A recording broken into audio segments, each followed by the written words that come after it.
Kalau dia kerjakan itu semua, maka Allah akan percepat rezekinya. Bahkan tanpa sadar dilipat gandakan dengan kualitas yang sangat luar biasa. Banyak orang yang bolak-balik berangkat gelap, pulang gelap lagi hanya untuk mendapatkan materi. Padahal kata Allah caranya gampang. Kamu amalkan yang ini dapat. Ngapain kamu susah-susah? Kalau bisa yang gampang, kenapa kamu memilih yang susah? Kalau bisa dipermudah, kenapa dipersulit? Saya akan pasti tambah terus kepada kalian nikmat yang sekarang kalian dapatkan. Jadi kalau Anda sekarang sedang mendapatkan nikmat ketenangan, kata Allah, saya akan tambah ketenangan itu tanpa berhenti. Ini ada orang yang sampai di dunianya, ke kuburnya, sampai ke akhirat, terus diberikan oleh Allah rezeki melimpah. Allahu Akbar. Materi kita masih dalam pembahasan rangkaian fikih salat. Ya. Subnya amalan pasca salat. Topiknya adalah tentang makna doa Nabi pasca salat. Makna doa Nabi sallallahu alaihi wasallam pasca salat. Dalilnya, ya pakai dalil ya, supaya kita punya argumentasi di mana ditemukan hadis riwayat Ibnu Majah nomor hadis 925. Bunyinya sudah kita bacakan dulu bersama dan sudah kita tuliskan. Mohon yang baru bergabung untuk nanti menyimak kembali di kajian supaya nanti bisa ada kesinambungan dari situ. Ya, Allahumma inni, atau kalau banyak inna nas'aluka ilman nafi'a, satu, ilmu yang bermanfaat. Saya ambil dari sini. Ini sudah kita bahas. Wa rizqan thayyiban, dua, rizqan thayyiban. Kemudian yang ketiga, ini tiga hal yang diminta, wa amalan mutaqabbalan. Ya, tahan. Doa Nabi yang dipanjatkan hampir setiap pasca sholat. Ya, ini yang paling simpel Nabi sampaikan, tapi juga menjadi tuntunan bagi kita. Ini doa umum yang kita bisa panjatkan bahkan setelah sholat dengan urutan-urutan zikir yang telah kita bahas. Kalaupun ada tambahan spesifik setelah ini, maka silahkan bebas, tidak ada masalah. Sahabat-sahabat Nabi banyak yang berdoa minta macam-macam. Ada yang minta kemudian rezeki, ada yang minta kemudahan usaha, ada yang minta bebaskan dari kesulitan, silahkan bebas. Cuma ada yang pokok yang disampaikan oleh Nabi ketika dibacakan. Nah, ini sampai dalam riwayat para ulama. Satu, ilman nafi'a, ilmu yang berkah bermanfaat, sudah kita bahas tuntas. Kemudian ini kita berhenti di sini pertemuan lalu. Rizqan thayyiba, rizki yang halal dan kualitas terbaik. Yang ini nanti dalam Al-Quran dibagi menjadi 8 bagian. Dari 8 ini, 1 sudah kita uraikan di pertemuan yang lalu. Tinggal 7 yang belum kita bahas. Sampai sini kan? Kita berhenti pertemuan lalu. Baik. Tahan, fokus baik-baik. Perhatikan sini. Ya, kalimat nabinya sederhana. Ya Allah, mohon anugerahkan kami dalam hidup ini rizki yang halal dengan kualitas yang terbaik. Awas, hati-hati ya. Ini sekaligus mengevaluasi diri kita, apakah sampai hari ini rizki kita dipandang halal dan baik tidak oleh Allah dan Rasul. Jangan-jangan kita menduganya halal dan baik, tapi tidak masuk kualifikasi halal dan baik menurut Allah. Rugi kita. Ya, menurut kita ini sudah yang terbaik, kata Nabi ini belum baik. Maka dari itu kita duduk pada pagi hari ini untuk mengevaluasi apa yang kita dapatkan, apakah sudah baik dan halal. Dan yang kedua, bagaimana cara mendapatkan itu secara cepat. Ya, kita harus minta pada Allah, ya Allah saya ini beriman. Orang tidak beriman dapat rizki, binatang dapat rizki, yang melata pun dapat rizki. Sudah kita bahas pertemuan lalu. Ya, selevel cicak dapat rizki, cuman merayap di dinding nyamuk datang. Ya kan, masih ingat yang kemarin? Yang sudah hap gitu kan, saya masih ingat sebelah sini. Ya, baik. Jadi binatang aja dapat, nyamuk dapat, cicak dapat. Ya, masa kita manusia tidak dapat? Tapi yang paling menarik, ya Allah, kami bukan sekedar manusia, tapi kami beriman, kami ibadah. Kalau yang tidak beriman, tidak ibadah bisa mendapatkan itu, kenapa kami yang beriman dan ibadah tidak cepat mendapatkannya? Maka Allah berikan spesial. Ada 8 jenis. Yang 7 jenisnya, itu hanya diberikan pada yang beriman saja. Kalau dia kerjakan itu semua, maka Allah akan percepat rezekinya. Bahkan tanpa sadar dilipat gandakan dengan kualitas yang sangat luar biasa. Itulah yang coba kita turunkan pada kesempatan pagi hari ini. Yang halal sudah kita uraikan, yang thayyib sudah kita bahas pertemuan lalu. Sekarang kita akan ambil rumus Al-Quran, cara cepat mendapatkan rezeki yang berlimpah. Nah, sekarang materinya turunan dari sini, ragam rezeki dalam Al-Quran.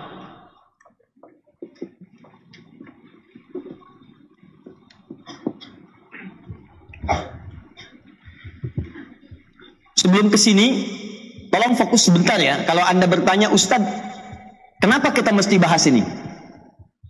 Ya, perhatikan baik-baik. Saya sering katakan di setiap pertemuan, sifat doa itu selalu bersanding dengan ikhtiar. Di doa nggak bisa berdiri sendiri, mesti ada ikhtiarnya untuk mewujudkan itu. Misal, kembali kepada Maryam tadi. Maryam, Imran, Hannah. Ibunya Maryam kan berdoa sejak dalam kandungan. Ya, di Quran surah 3 ayat 35 tadi. Ya Allah, saya bernazar, saya mohon jadikan anak saya ini anak yang salihah, dekat denganmu, bisa menjaga diri, bebas dari pergaulan yang buruk. Nah, apakah cukup dengan berdoa kemudian lantas seketika dikabulkan? Tidak. Ternyata pengabulan dari Allah itu akan dipercepat dan diterima dengan mudah jika disandingkan doa itu dengan ikhtiar. Maka ibunya kemudian setelah berdoa itu dengan suaminya langsung kompak, berikan nama yang sesuai dengan doanya. Karena itu sering saya katakan, kalau Anda bermohon ingin sesuatu, maka terhadap anak, berikan nama sesuai dengan harapannya. Saya pengen anak saya jadi paham Quran misalnya di kemudian hari, maka berikan nama Muhammad Fahimul Quran. Saya pengen misalnya anak saya yang perempuan ini dicintai oleh Nabi, maka berikan nama misalnya Aisyah Habibatul Mustafa, Aisyah seorang yang dicintai oleh Nabi Sallallahu Alaihi Wasallam. Jadi begitu Anda kemudian mendapatkan harapan itu, sematkan lewat nama. Persis seperti Imran dengan Hannah menginginkan anaknya iffah, baik, bebas kemudian dari hal-hal yang buruk, dijaga di lingkungannya. Nama yang sesuai dengan harapan itu Maryam namanya. Makanya kata ibunya, wa inni sammaituha Maryam. Berlindung kepada Allah dari godaan setan. Wa inni u'idzuha bika wa dzurriyyataha minasyaitonir rajim. Carikan guru yang baik. Sebab kalau cuma berlindung kepada Allah dari setan, tapi kalau nggak diasuh, nggak diajarin, nggak dijaga, tetap juga kemudian diganggu.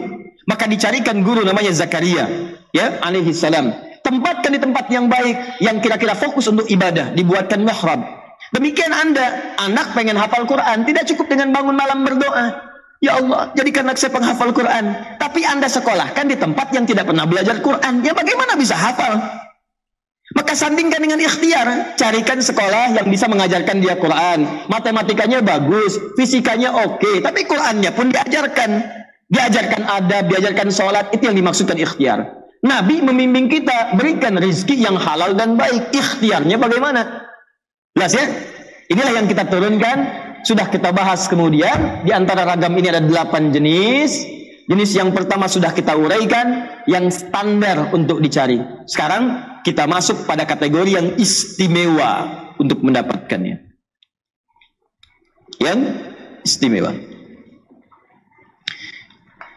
Saya jadikan 2 dulu karena 1 sudah dibahas. Paham sampai di sini? Baik. Yuk, ambil dalilnya dulu. 1. Quran surah ke-14 ayat ke-7. Dan dari sini kita bagi-bagi contoh. Contohnya kita turunkan. Kalau bentuknya terkait dengan ketenangan, kenyamanan hidup, maka kita ambil dulu contoh dari mata. Quran surah ke-24 ayat 30 sampai 31. Kita ambil dari lisan.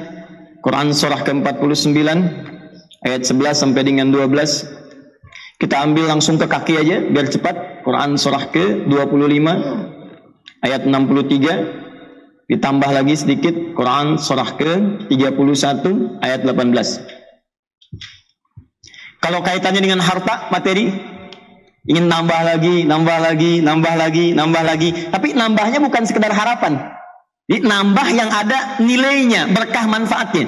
Kan ada orang yang cuma nambah tapi nggak kepake. Silahkan cek. Ada orang yang cuma nambah aja, ngoleksi aja. koleksi pakaian, dibuka lemari pakaiannya, tapi cuma buat ditonton aja. Lihat, dipakai enggak? Kasihan. Ada yang koleksi kendaraan, motor, dilihat, motornya ini, motornya ini, cuma buat bangga aja, bangga lihat, udah itu udah aja. Dan fungsinya enggak ada. Kan yang sesuatu yang bermanfaat itu, fungsi yang telah didapatkan dari benda itu tergunakan. Apa fungsinya gelas? Menampung air. Buat apa? Buat diminum. Buka tutupnya, duduk, ambil dengan tangan kanan, baca bismillah, minum, haus hilang. Kalau Anda cuma beli gelas buat dilihatin, ya begini, ya bagaimana bisa hilang hausnya? Yang paling aneh, gelasnya ada, minumnya pakai gayung. Kenapa nggak dipakai gelasnya? Sayang, ini kan koleksi. Susah hidup. Ya, demikian beli mobil, pasang lagi. Dan yang paling menarik nggak pernah dipakai, cuma buat dilihat ya. Paling-paling dipanasin tengah malam, balapan masuk taksi, capek. Jelas ya. Nah sekarang yang paling menarik, hartanya bertambah, tapi manfaatnya banyak. Kayak Sayyidina Utsman bin Affan radhiyallahu taala anhu, nambah terus tuh, nambah, tapi enak kepakainya. Ya ada yang jadi kemudian kebun. Siapa yang mau ngambil buahnya tinggal ngambil. Jadi ngelihatnya itu enak. Ada manfaatnya, begitu manfaat terlihat tuh nyaman, hati tenang. Ada sumur yang haus tinggal ngambil airnya nggak habis-habis. Ya, Abdurrahman bin Auf dapat Pak satu masa sampai heboh Madinah. Dok dikduk. Ini suara apa ini? Begitu keluar orang 600 kafilah, bayangkan. 600 ontak penuh dengan mutiara, emas, barang-barang mewah. Kalau sekarang datang truk, setiap truknya membawa ada berlian, ada emas, ya ada macam-macam. Udah enggak takut kepatil. Jadi iya kan bahaya tuh kalau kena. Jadi kenapa? Emas, berlian, perak, macam-macam. Bayangkan 600. Tapi yang paling menarik tuh begini, bukan untuk koleksian. Begitu ramai semua itu, Sayyidah Aisyah mendengar, kenapa ini? Ini loh dagangannya Abdurrahman bin Auf. Saya mendengar Nabi pernah mengatakan Abdurrahman bin Auf akan masuk surga dengan merangkak. Ya, merangkak itu maksudnya bukan merangkak begini ke surga, tidak. Saking banyak yang di-scan itu banyak, jadi nunggu dulu agak lambat dikit. Orang merangkak kan lambat. Itu maksudnya, ya.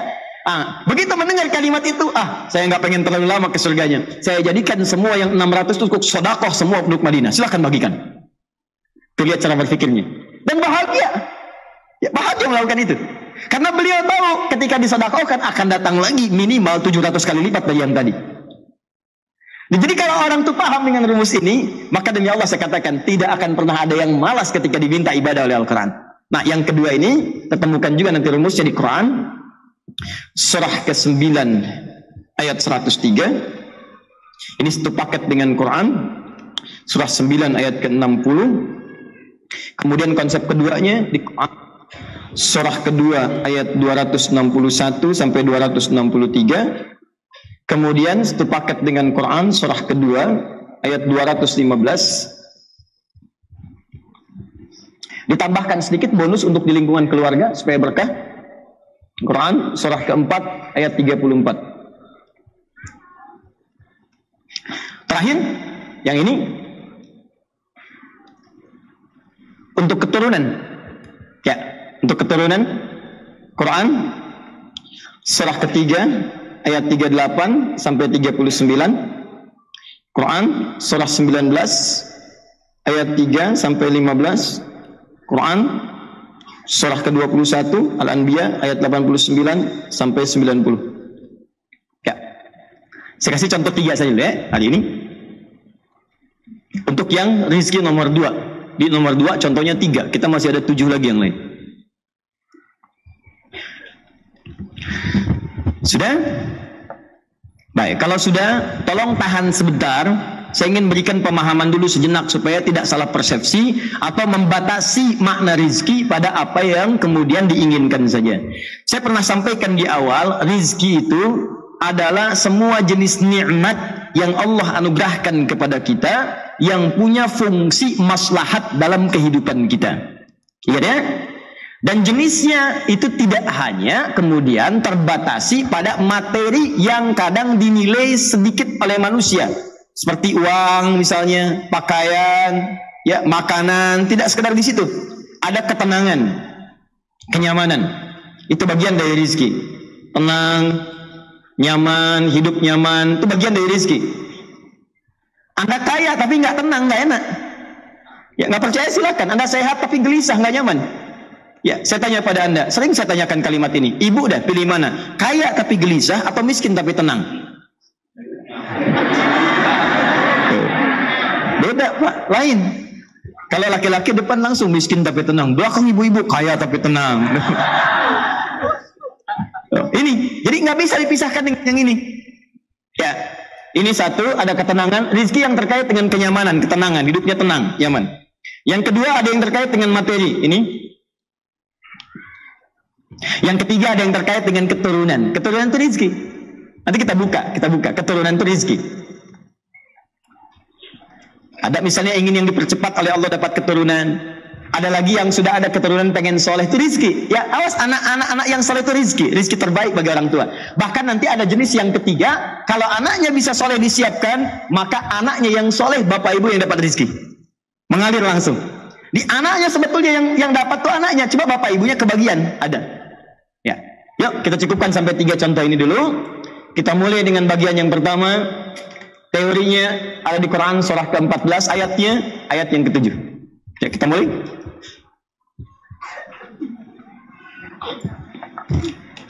Fokus. Hati-hati. Saya hapus dulu yang ini. Boleh ya? Baik. Saya tuliskan ayatnya. Insya Allah kita hafal ayatnya. Coba barangkali tempatnya belum sempat dilihat.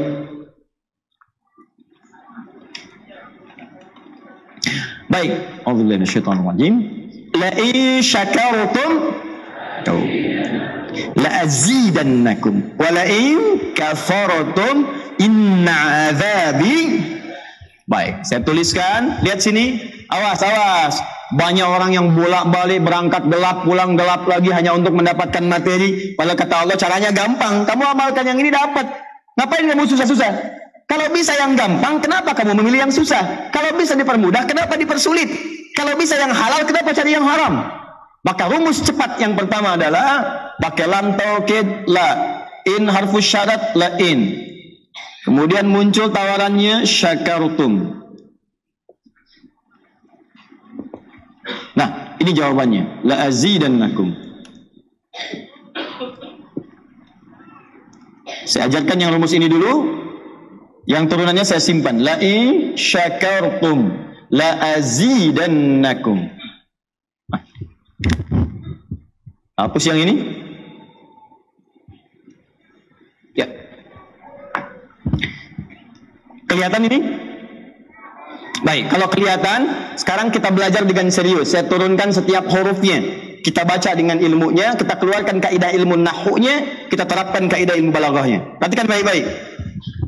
Kalau dibaca dengan terjemahan la in syakartum, jika kalian bersyukur, la azidannakum, pasti aku tambahkan nikmat untuk kalian. Demikian di terjemahannya. Sekarang lihat baik-baik. Kita pisah. Ini ada 1 la, kedua in, 3 syakartum, keempat pakai la lagi, kelima baru pakai azidannakum. Dan ini kalimatnya menggunakan fi'il madhi, bentuknya past tense, yang ini menggunakan mudhari, present continuous future. Sudah? Baik. Paham sampai sini? Halo? Belum saya jelaskan bagaimana bisa paham. Wah, ini kualitas ibu-ibu hari ini. La. Lihat sini, la harfu taukid. Maksud saya begini, nanti kalau Anda baca Quran di ayat yang lain, kita sudah bisa memahami, oh maksudnya ke sini. Jadi kalau ada huruf-huruf yang dalam bahasa Arab begini, ada la, ada li, beda. Ya. Kalau huruf begini li itu biasanya menunjukkan kepemilikan. Li punya saya. Lillahi ma fis samawati wa ma li, bukanlah li berarti punya Allah yang di langit dan di bumi semua. Tapi kalau la bacanya pendek, bukan la tapi la. Ini disebut dengan harfu taukid, huruf yang berfungsi untuk menguatkan sebuah informasi. Yang menandakan keseriusan atas apa yang akan disampaikan. Jadi kalau orang Arab itu ingin meyakinkan misalnya sosok yang kadang-kadang ragu atau ingin menunjukkan ini serius atau tidak main-main, maka dia katakan dengan la. Misal, ada orang mengatakan misalnya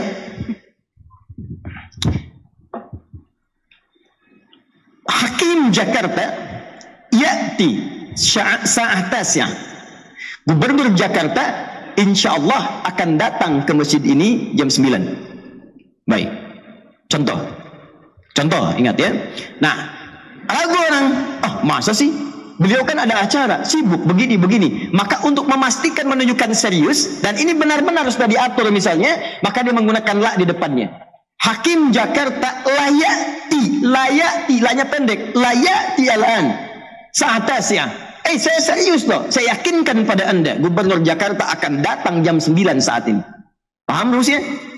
Maka kalau Anda menemukan huruf la dengan harakat fathah a, kemudian bunyinya pendek la, ini menunjukkan informasi yang disampaikan begitu serius, begitu kuat, dan membuat kita harus yakin tanpa ragu sedikit pun. Apalagi kalau menyampaikan itu Allah dalam Al-Quran. Jadi kalau sudah Allah nggak pakai taukid pun sudah kuat. Ini pakai taukid. Jadi kalau Allah nyampaikan, kaidah Qurannya dibuka di awal. Dzalikal kitabul la, semua isi Quran jangan ragu. Nah ini ketika Allah sampaikan menggunakan la seakan-akan udah disampaikan masih ada yang ragu, maka Allah katakan, hei jangan ragu ya, saya tegaskan, saya serius, saya kuatkan, ada sesuatu yang akan saya sampaikan saat ini. Paham?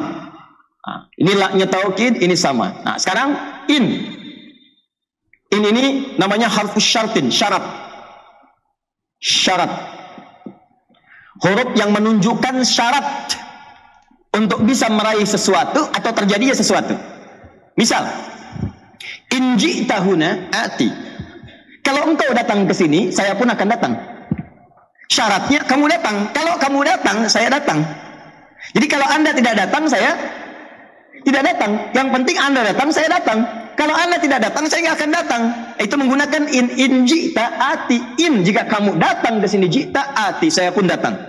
Nah, dalam Quran, dalam hadis, jika Anda menunjukkan dan menemukan kemudian dalam ayat atau hadis, yarhamkallah, jika Anda menemukan dalam ayat atau hadis kalimat yang dibuka dengan in, maka ini menunjukkan ada syarat untuk meraih apa yang akan disampaikan. Yes? Tidak semua akan mendapatkannya kecuali terpenuhi syaratnya. Paham? Nah, sekarang perhatikan baik-baik. Cara menerjemahkannya, fokus. Banyak orang menerjemahkan dari sini ke sini ke sini. Padahal kalau Anda baca dengan ilmu balaghahnya, untuk mendapatkan motivasi terkuat, maka cara menerjemahkannya urutannya 1, 2, 3. Urutan Al-Qurannya, ini yang benar dalam bahasa Arab. La in syakartum la azidannakum. Tapi kalau Anda ingin termotivasi dengan baik, ilmu balaghahnya, maka ada takdim wa ta'khir. Yang diawalkan, diakhirkan. Cara menerjemahkannya, dari sini dulu, ke sini, baru ke sini. Lihat baik-baik. Kata Allah, la in syakartum la azidannakum. Cara menerjemahkannya dari sini dulu, lihat baik-baik. Hei, saya akan sampaikan informasi kepadamu ya. Saya serius, tidak main-main. La azidannakum. Saya akan pasti tambah terus kepada kalian nikmat yang sekarang kalian dapatkan. Jadi kalau Anda sekarang sedang mendapatkan nikmat ketenangan, kata Allah, saya akan tambah ketenangan itu tanpa berhenti. Karena kalimatnya menggunakan mudhari, present, continuous, future. Sekarang saya berikan tenang, nanti kamu akan lebih tenang lagi. Nanti lebih tenang lagi, sampai future, sampai hari kiamat lebih tenang lagi. Dan yang paling hebat, rumus present, continuous, dan future. Ini kalau diaplikasikan ke rumus Quran, ini dunia, sampai ke alam kubur, sampai ke akhirat. Ada orang yang sampai di dunianya ke kuburnya sampai ke akhirat terus diberikan oleh Allah rezeki melimpah. Allahu Akbar. Nanti saya turunkan ayatnya. Ya ada dunianya dapat, alam kuburnya mana? Ya Ustaz. Oke, saya tuliskan. Buka Quran surah ketiga Ali Imran ayat 169 sampai 171. Contoh dulu. Kemudian sampai dengan ke akhiratnya lebih banyak lagi. Ya lebih banyak lagi. Ada yang kemudian ke surganya dengan keluarga besarnya. Quran surah 13 ayat 23 sampai dengan 24. Ada yang langsung dapat seluas langit dan bumi. Quran surah ketiga ayat 133 sampai 134. Ada yang kemudian di taman surga. Quran surah ke-51 ayat 15 sampai dengan 23. Ada yang kemudian surganya Firdaus. Quran surah ke-23 ayat yang 1 sampai dengan ayat ke-9. Ada yang surganya itu teman-teman di surga seperti biasa, tapi semua yang pengen ada. Yang paling hebat itu, ada yang di dunianya pengen sesuatu, nggak kedapatan, tiba-tiba meninggal. Misal Anda mau lewat sini tuh, ada yang jualan somai. Ya, mau nyobain, pengajian udah dimulai. Nggak enak orang nyimak, Anda makan somai. Ya, makanya orang ini langsung ke pengajian. Begitu keluar pengajian, mau beli habis. Ya Allah habis. Begitu bilang, ya Allah habis, meninggal. Ya, misal. Nah, tiba-tiba orang ini masuk surga. Ya karena di pengajian sempat tobat. Tobat, keluar dapat pahala. Begitu meninggal langsung ke kontan dibayar. Ya dapat sesuatu. Begitu kemudian dapat masuk surga. Gimana surganya? Ada yang paling menarik. Ada yang masuk surga kelasnya istimewa. Quran surah kedua ayat 25. Paling kanan sebelah atas. Ya ubashshiril ladzina amanu wa 'amilus solihati anna lahum jannatin tajri min tahtiha al-anhar kullama ruziqu minha min samarati rizqa qalu hadzal ladzi ruziqna min qabl. Yang paling menarik wa utubihi mutasyabihat. Ketika dia masuk ke dalam surga, ada yang kepikiran nikmat dunia yang belum didapatkan. Begitu dia masuk, ya Allah somai. Wa utubihi mutasyabihat, muncul persis seperti apa yang dia bayangkan dulu. Cing! Wah. Alhamdulillah. Ya Allah, kenapa dulu nggak banyak lain lagi yang dipikirkan ya Allah? Itu istimewa. Nah ini sampai dengan ke akhirat. Bagaimana cara meraihnya? Yuk kita cepat turunkan ke sini. Ya, kita jangan bicara surga dulu. Kita masih di dunia. Ya, hisab aja belum lewat. Ya, mau cepat ke surga? Masya Allah. Caranya cepat meninggal. Ya. Nah, yuk mulai. Satu. Kita mulai. Ya, kata Allah, saya pasti akan tambah terus nikmat pada satu golongan hamba. Tambah lagi, tambah lagi, tambah lagi. Kalau bentuknya materi, nggak pernah berhenti tuh. Seperti yang Utsman dapat, Abdurrahman bin Auf dapat, Tamim Ad-Dari dapat. Kalau bentuknya ketenangan, tenang terus. Kalau bentuknya keturunan, keturunannya itu terus begitu lahir soleh lagi, lahir soleh lagi, lahir soleh lagi.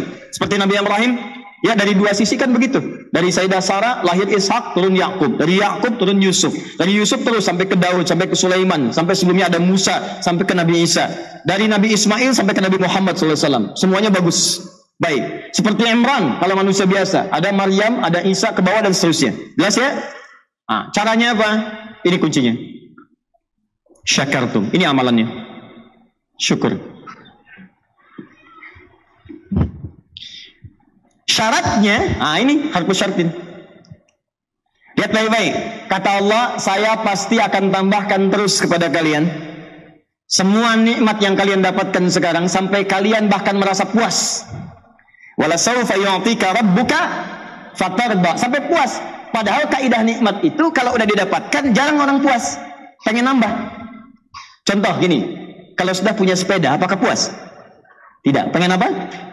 Motor. Kalau sudah punya motor pengen apa? Kalau sudah pengen punya mobil pengen apa? Tuh, padahal parkirnya aja belum jelas garasinya di mana. Ya. Tapi itulah manusia.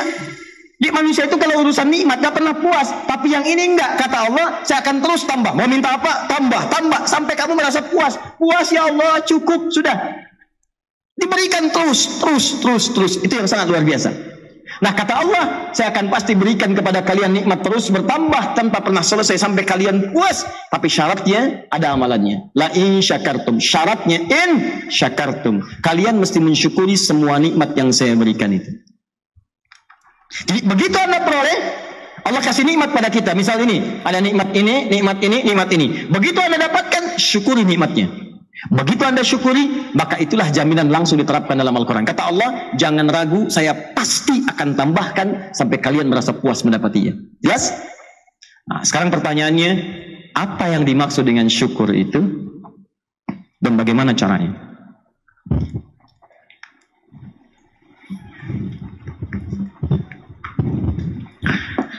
Syukur. Awas, hati-hati, awas ya. Fokus. Dikalaupun nama Anda syukur tapi tidak mengamalkan ini, nggak dapat. Nah, Anda jauh-jauh sampai dengan ke Sumatera sana makan sate mau syukur dia. Wah, supaya dapat ini belum tentu. Syukur adalah ungkapan kebahagiaan dan terima kasih atas nikmat yang diperoleh. Ungkapan kebahagiaan dan terima kasih atas nikmat yang diperoleh dengan cara menggunakan nikmat itu, dengan cara menggunakan nikmat itu sesuai dengan ketentuan yang telah Allah tetapkan. Ungkapan kebahagiaan dan terima kasih atas nikmat yang telah diperoleh dengan cara menggunakan nikmat itu sesuai dengan ketentuan yang telah Allah tetapkan. Jelas? Baik, yuk kita pelan-pelan. Pertama, definisi ini memberikan gambaran bahwa syukur itu selalu lekat dengan nikmat yang membahagiakan. Ya. Makanya orang-orang itu ketika mendapatkan nikmat yang umumnya memberikan rasa kebahagiaan, maka muncul dorongan untuk berterima kasih. Standar. Lihat sini turunannya. Syukur kaitannya dengan nikmat. Begitu dapat, bukankah orang ketika mendapatkan nikmat tertentu merasa bahagia? Ya, promosi jabatan, bahagia. Wisuda untuk anak kampus, bahagia. Menikah bagi yang kemudian masuk ke jenjang pernikahan, bahagia. Punya keturunan, bahagia, ya kan? Dan pasti udah fitrah di kalangan manusia, sudah fitrahnya. Begitu seseorang merasa bahagia dengan satu penerimaan dari pemberian, dia pasti akan menyusulnya dengan ungkapan terima kasih. Gak percaya silakan. Anda diberi sesuatu, kemudian Anda bahagia, bukankah respek Anda mengatakan langsung terima kasih ya? Ini kan? Nah sekarang saya mau tanya pada Anda sebentar. Kalau kita ingat dengan baik-baik, kita renungkan semua pemberian nikmat itu sumbernya dari mana? Allah. Hanya Allah titipkan melalui tangan manusia-manusia tertentu untuk sampai kepada kita. Cuma kalau kita telusuri sumbernya semua kan dari Allah. Jadi Anda bayangkan, maaf ya, pada yang dititipkan oleh Allah saja kita terima kasih. Masa kepada Allah kita tidak bersyukur? Jelas ya? Makanya pada manusia disebut syukran, terima kasih dari syukur. Ucapan terima kasih. Tapi Anda jangan lupa, dia cuma dititipin oleh Allah, sampaikan pada si fulan lewat tangannya supaya dia mendapatkan bagian dari pahalanya. Jelas? Cuma yang tidak boleh kita lupakan, sumber nikmatnya bukan orang tadi, sumber nikmatnya dari Allah Subhanahu wa taala. Nah, lalu Allah kasih tawaran kepada kita, kalau Anda ingin saya tambah lagi, mungkin saya titipkan lewat yang lain lagi, lewat perusahaan tertentu, lewat orang tertentu, maka kata Allah, jangan cukupkan kalimatnya kepada ucapan terima kasih. Teruskan dengan cara menggunakan nikmat itu sesuai dengan ketentuan yang Allah tetapkan. Yuk kita ambil contoh satu-satu. Di sini, di bagian terakhir banyak yang gagal di sini.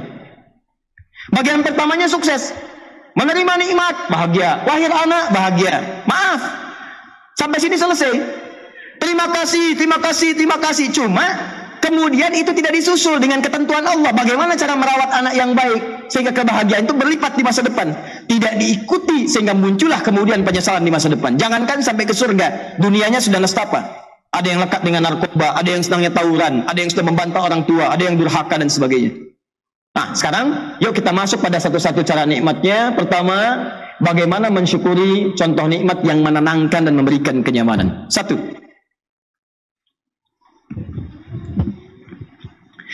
kita mulai dari tubuh dulu ya. Dari tubuh dulu, setelah itu baru ke harta. Yuk, dari ujung kepala sampai ujung kaki. Di kepala kita ambil dua contoh, mata dengan lisan. Baik, Bapak Ibu, sebentar. Nikmat penglihatan, melihat, bisa melihat, nikmat tidak? Nikmat ya? Baik, kalau kita sepakat itu nikmat, berarti harus kita syukuri kan? Baik, supaya apa? Lihat baik-baik, pelan-pelan.